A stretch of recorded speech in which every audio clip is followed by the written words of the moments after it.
ডিভোর্সের ক্ষমতা নারীকে কেন দেওয়া হয় না জানেন? তাহলে প্রতিদিন একজন জামাই তালাক হবে। পুরুষরা তো সহজে তালাক দেয় না, দেয়? কিন্তু নারীকে যদি ক্ষমতা দেওয়া হতো প্রতিদিন একজন তালাক হইতো। এবং ঢাকা শহরে একটা জরিপে দেখা গেছে আমাদের রাষ্ট্রীয় আইনে মেয়ে স্বামীকে তালাক দিতে পারে, তার 99% মেয়ে তার স্বামীকে তালাক দিয়েছে। মিনিটে 2টা তালাক হয় ঢাকা শহরে, এবং তার 99% হচ্ছে নারী কর্তৃক স্বামী ডিভোর্স দিয়ে।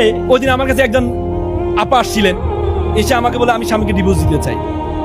দিতে চান? এই কারণ স্বামীর এই সমস্যা আমি তো আর জানি। আমি বললাম, আপা আমি আপনাকে আপনার ডিভোর্সটা আমি করাবো, কিন্তু 1 সপ্তাহ পরে করাবো। আমি আপনাকে একজনের নাম্বার দিব, আমার ক্লায়েন্ট ছিলেন, উনিও ডিভোর্স দিয়েছিলেন স্বামীকে। ওনার সাথে আপনি 5টা মিনিট বা আধা ঘন্টা পারলে দেখা করে ওনার সাথে একটু কথা বলবেন। পরে আমি নাম্বার দিয়ে তো শেষ, আমি আর খোঁজ দিই নাই। 1 সপ্তাহ পরে উনি আসছেন, এসে বলতে ভাই আমি ডিভোর্স দিব না। বলছি কেন রে ভাই? বলে যে ভাইয়া আমি ওনার সাথে কথা বলে যেটা বুঝতে পেরেছি, ডিভোর্স দিলে যে একটা মেয়ে তার বাবার বাড়িতেও কি হয়ে যায়, বোঝা হয়ে যায়। আমি ওনার সাথে কথা বলে বুঝতে পেরেছি আমি আমার ডিভোর্স দিব না।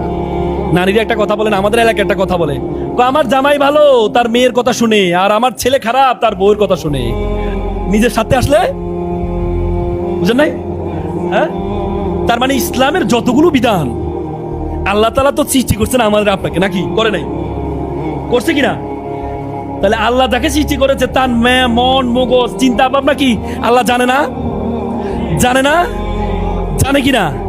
এই জন্য নারীকে ডিভোর্সের ক্ষমতা আল্লাহ তাআলা দেয় নাই। ডিভোর্সের ক্ষমতা